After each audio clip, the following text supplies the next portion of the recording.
파트 1. 우리는 너무 오래 애쓰는 쪽으로 살아왔습니다. 이 이야기를 지금 틀어두신 당신은 아마도 무언가를 더 잘해보고 싶어서라기보다는 그저 마음이 조금 덜 긴장하는 자리에 잠시 앉아있고 싶었을지도 모르겠습니다. 삶이 크게 무너진 것도 아니고 당장 해결해야 할 문제가 산더미처럼 쌓인 것도 아닌데 이상하게 마음이 늘 바쁜 날들이 있습니다. 몸은 잠시 쉬고 있는데 마음은 계속 다음을 준비하고 이미 지나간 일을 다시 꺼내고 아직 오지도 않은 일을 미리 걱정합니다. 그럴 때면 이렇게 묻게 됩니다. 나는 왜 이렇게까지 쉬지를 못할까? 부처님은 이 질문을 아주 조용히 다른 방향으로 돌려주셨습니다. 그만큼 오래 애써왔기 때문이다. 돌이켜보면 우리는 참 오랫동안 애쓰는 쪽으로 살아왔습니다. 힘들다고 말하기보다 참는 쪽을 택했고 도움을 청하기보다 혼자 해결하는 쪽을 택했고 내 마음을 먼저 살피기보다 상황을 먼저 정리하는 쪽을 택했습니다. 누군가는 그걸 책임감이라고 불렀고 누군가는 그걸 어른스러움이라고 불렀습니다. 그리고 우리는 그 말들을 의심하지 않은 채 그 방향으로 계속 걸어왔습니다. 살아오면서 애쓰지 않으면 안 되는 시간들이 분명 있었습니다. 내가 멈추면 누군가가 더 힘들어질 것 같았고 내가 흔들리면 모든 게 무너질 것 같았고 내가 약해지면 아무도 버텨주지 않을 것 같았던 순간들. 그때 우리는 스스로에게 이렇게 말했을지도 모릅니다. 조금만 더.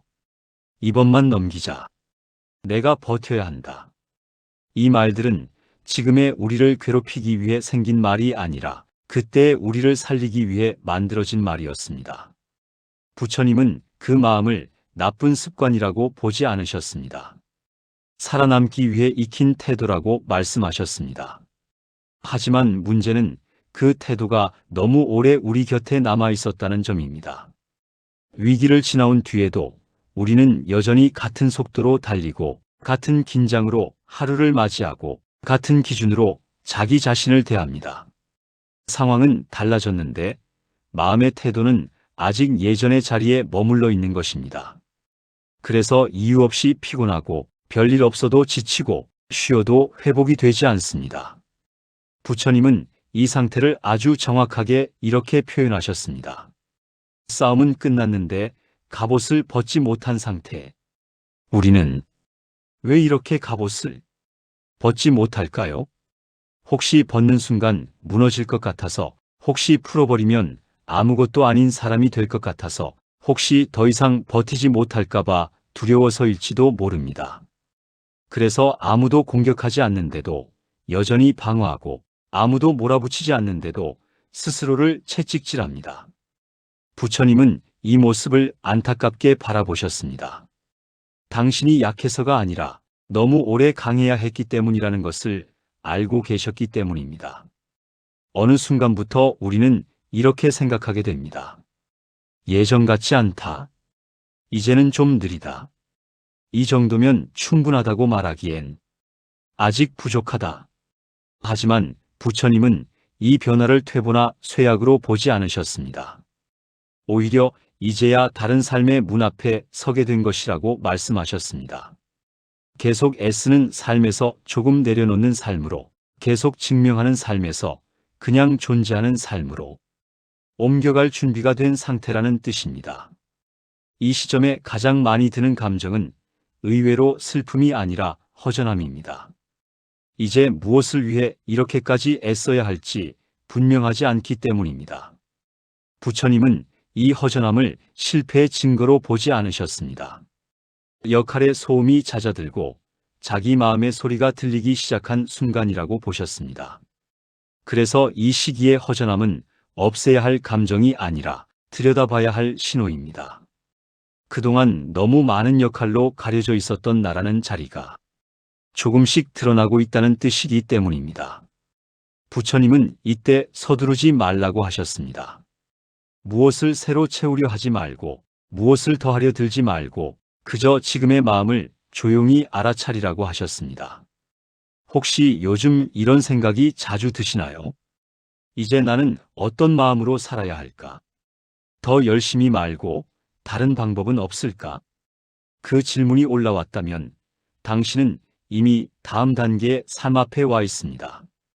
부처님은 그 자리를 멈춤의 자리가 아니라 전환의 자리라고 부르셨습니다. 이 파트 1에서는 아직 아무것도 가르치지 않았습니다. 어떻게 살아야 한다는 말도 무엇을 내려놓으라는 말도 하지 않았습니다. 그저 왜 지금의 당신이 이렇게 지쳐 있는지, 왜 이제는 계속 애쓰는 방식이 버겁게 느껴지는지 그 이유를 아주 천천히 함께 바라보았을 뿐입니다. 이해는 아무것도 바꾸지 않는 것 같지만 사실은 가장 깊은 변화의 시작입니다. 오늘 이 파트 1에서 이 말 하나만 마음에 남겨두셔도 충분합니다. 나는 충분히 오래, 충분히 성실하게 애써왔다. 파트 2. 느려지는 마음은 약해진 것이 아닙니다. 어느 순간부터 우리는 예전만큼 서두르지 않게 됩니다. 똑같이 하루가 주어지는데도 몸이 먼저 반응하고 마음이 먼저 멈춥니다. 예전 같았으면 아무렇지 않게 해냈을 일들이 이제는 한 번 더 숨을 고르게 만듭니다. 이럴 때 사람들은 종종 이렇게 생각합니다. 내가 예전 같지 않구나. 이제 많이 약해졌나 보다.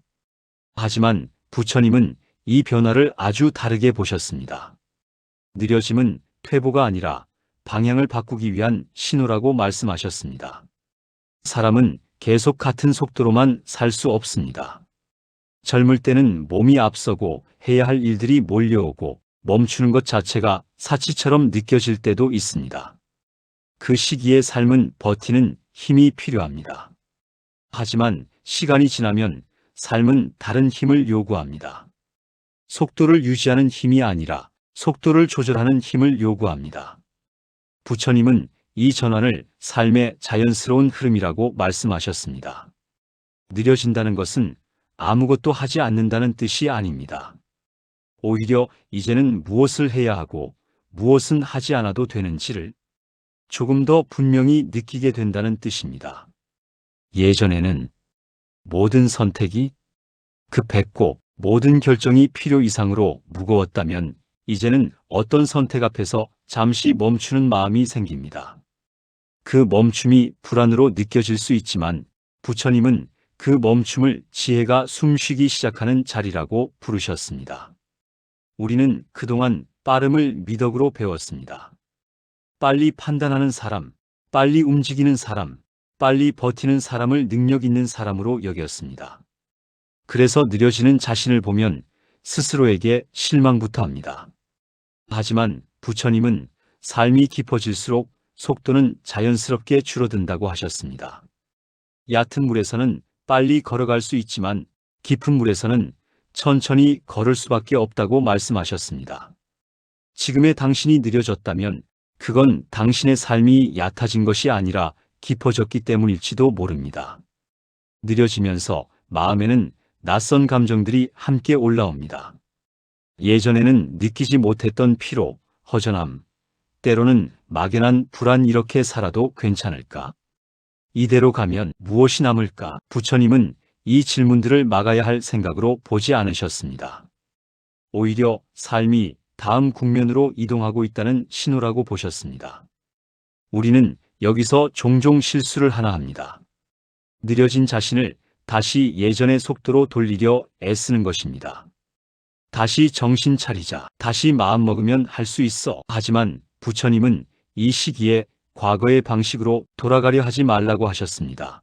왜냐하면 지금의 당신은 이미 그 시절의 당신이 아니기 때문입니다. 지금의 당신은 더 많은 것을 겪었고, 더 많은 시간을 지나왔고, 더 많은 무게를 견뎌본 사람입니다.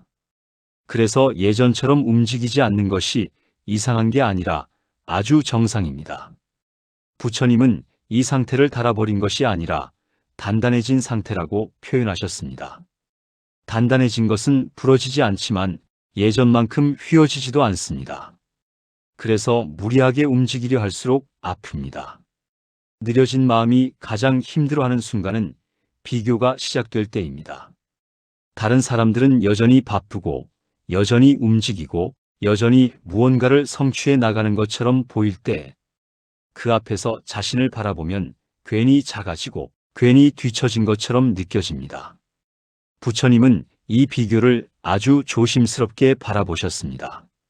서로 다른 계절의 삶을 같은 기준으로 비교하고 있기 때문입니다. 모든 삶에는 계절이 있습니다. 씨를 뿌리는 계절이 있고, 무성하게 자라는 계절이 있고, 열매를 맺는 계절이 있고, 가지치기를 하는 계절도 있습니다. 지금의 당신이 속도가 느려졌다면 어쩌면 가지치기의 계절에 와 있는지도 모릅니다. 부처님은 이 계절을 아주 중요하게 보셨습니다.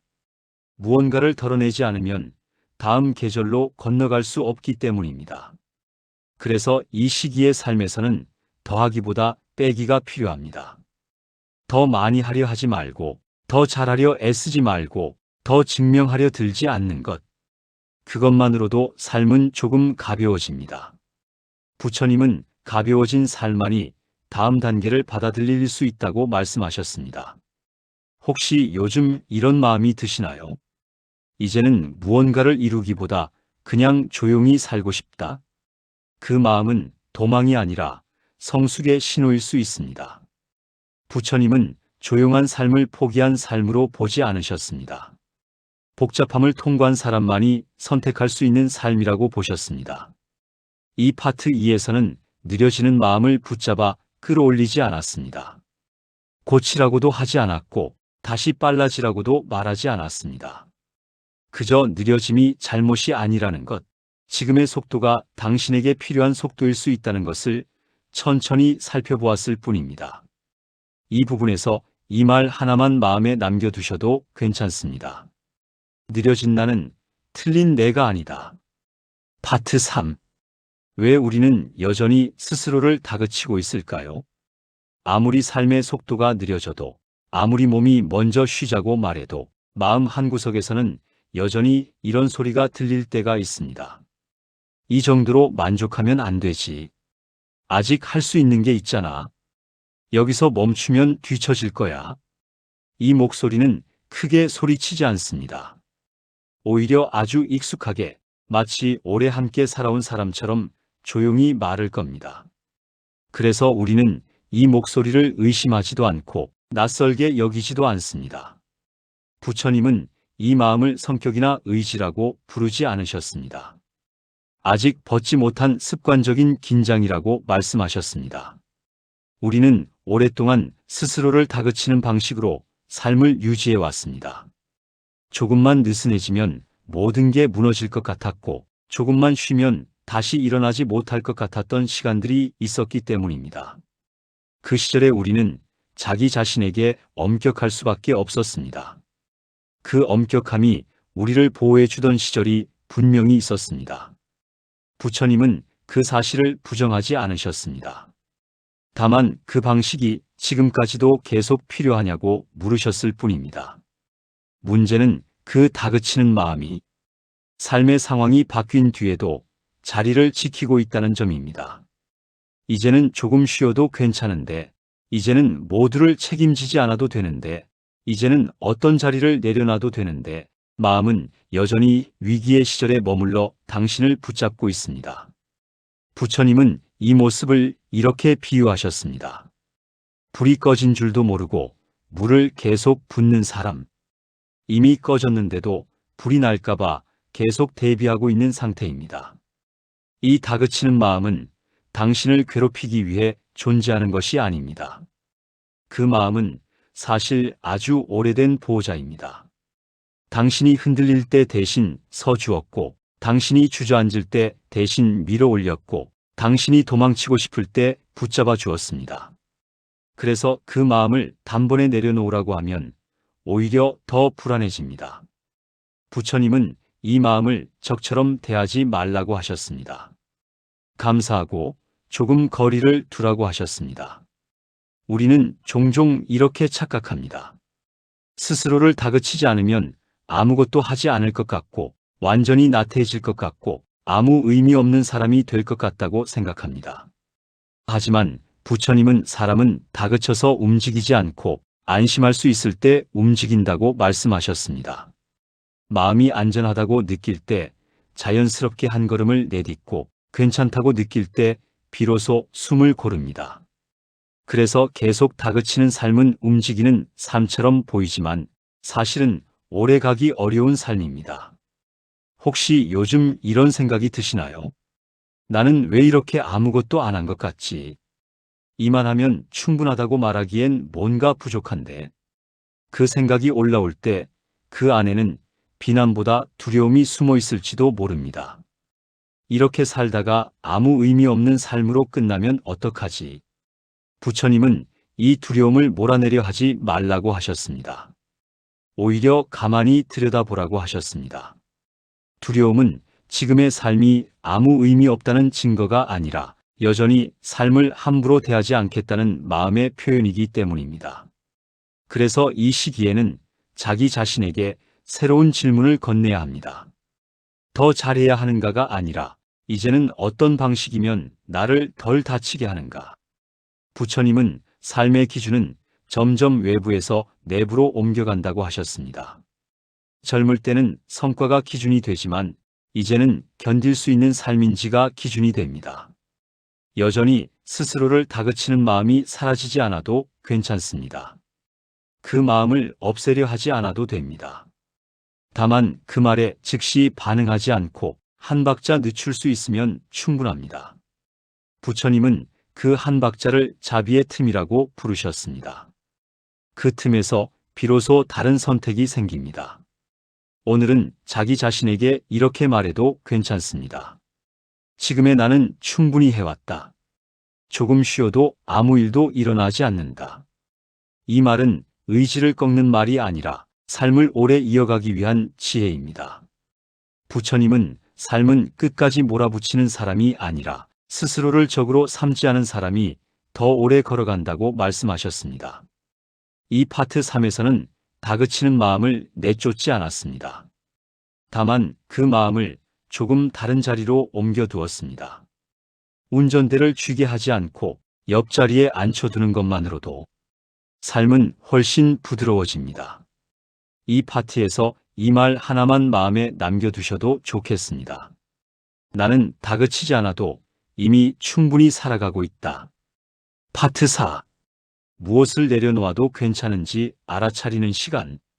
어느 순간부터 삶은 더해지는 방향이 아니라 덜어내는 방향으로 움직이기 시작합니다.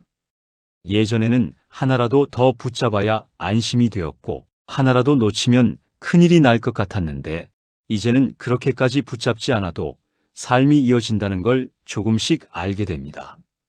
부처님은 이 시기를 포기의 시간이 아니라 선별의 시간이라고 말씀하셨습니다. 우리는 모든 역할을 끝까지 지고 갈 필요는 없습니다. 예전에는 내가 해야만 했던 자리도 이제는 잠시 비워도 괜찮아진 자리가 있고 아예 내려놓아도 괜찮아진 관계도 있습니다. 부처님은 이걸 무책임이라고 보지 않으셨습니다. 자기 삶의 무게를 스스로 조절할 줄 아는 지혜라고 보셨습니다. 특히 이제는 모든 기대에 답하려 하지 않아도 됩니다. 누군가의 기대, 사회가 정해놓은 기준, 나 스스로에게 씌워온 높은 잣대까지 그중 일부는 이미 당신의 삶과 맞지 않을지도 모릅니다.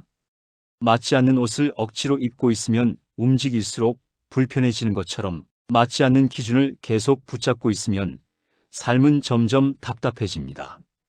내려놓는다는 건 무언가를 잃는 게 아니라 지금의 나에게 맞지 않는 것을 정리하는 일입니다. 부처님은 삶에서 가장 어려운 수행은 더 가지는 것이 아니라 덜 가지는 것이라고 말씀하셨습니다.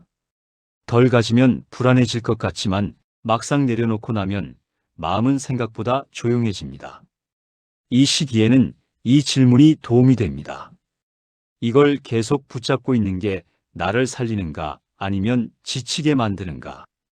이 질문은 삶의 방향을 조용히 정리해 줍니다. 오늘은 모든 것을 내려놓지 않아도 됩니다. 다만 딱 하나만 내려놓아도 충분합니다. 괜히 나를 죄책감으로 몰아넣는 생각 하나, 굳이 비교하지 않아도 될 대상 하나, 내가 아니어도 되는 책임 하나. 그 하나만 덜어내도 삶은 조금 가벼워집니다. 이 파트 4에서는 무언가를 크게 바꾸자고 말하지 않았습니다. 그저 이제는 무엇을 꼭 붙잡지 않아도 되는지 조용히 살펴보았을 뿐입니다. 이 말 하나만 마음에 남겨두셔도 괜찮습니다. 나는 모든 것을 지지 않아도 된다. 파트 5. 앞으로의 시간을 어떤 태도로 맞이하면 좋을까요? 이제는 앞으로를 생각할 때 예전처럼 큰 계획부터 세우지 않아도 됩니다. 무엇을 더 이루어야 하는지, 어디까지 가야 하는지보다 어떤 마음으로 하루를 건너갈지가 더 중요해지는 시기입니다. 부처님은 삶의 후반으로 갈수록 목표보다 태도가 삶의 질을 결정한다고 말씀하셨습니다. 앞으로의 시간에도 분명 잘 안 되는 날은 있을 것입니다. 마음이 다시 무거워지는 날, 괜히 스스로에게 실망하는 날도 다시 찾아올 수 있습니다. 부처님은 그런 날이 오는 걸 이상하게 여기지 않으셨습니다. 삶이 계속되는 한 흔들림도 함께 온다고 말씀하셨습니다. 중요한 건 흔들리지 않는 삶이 아니라 흔들려도 자기 자신을 버리지 않는 태도입니다. 그래서 앞으로의 하루는 이 정도의 기준이면 충분합니다. 오늘의 내가 어제의 나보다 조금 덜 아팠는지, 조금 덜 자신을 몰아붙였는지 그것 하나만 살펴봐도 됩니다. 부처님은 삶이 좋아지는 건 갑자기 달라지는 게 아니라 조금 덜 괴로운 쪽으로 방향을 트는 것이라고 하셨습니다. 이제는 모든 날을 의미 있게 만들 필요도 없습니다. 어떤 날은 그냥 흘러가도 괜찮고 어떤 날은 아무 느낌 없이 끝나도 괜찮습니다. 부처님은 그런 날들까지 포함해서 삶이라고 하셨습니다.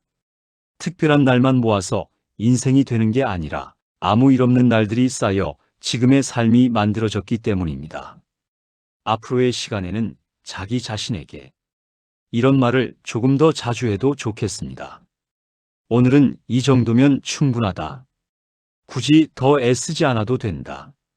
이 말은 삶을 포기하는 말이 아니라 삶을 오래 데리고 가기 위한 말입니다. 부처님은 자기 자신에게 휴식을 허락한 사람만이 삶을 끝까지 걸어갈 수 있다고 말씀하셨습니다. 이제는 조금 덜 애써도 괜찮습니다. 지금까지 당신은 충분히 애써왔습니다. 남이 알아주지 않아도 스스로 크게 자랑하지 않아도 그 시간들은 사라지지 않았습니다. 부처님은 그 시간을 헛된 시간으로 보지 않으셨습니다.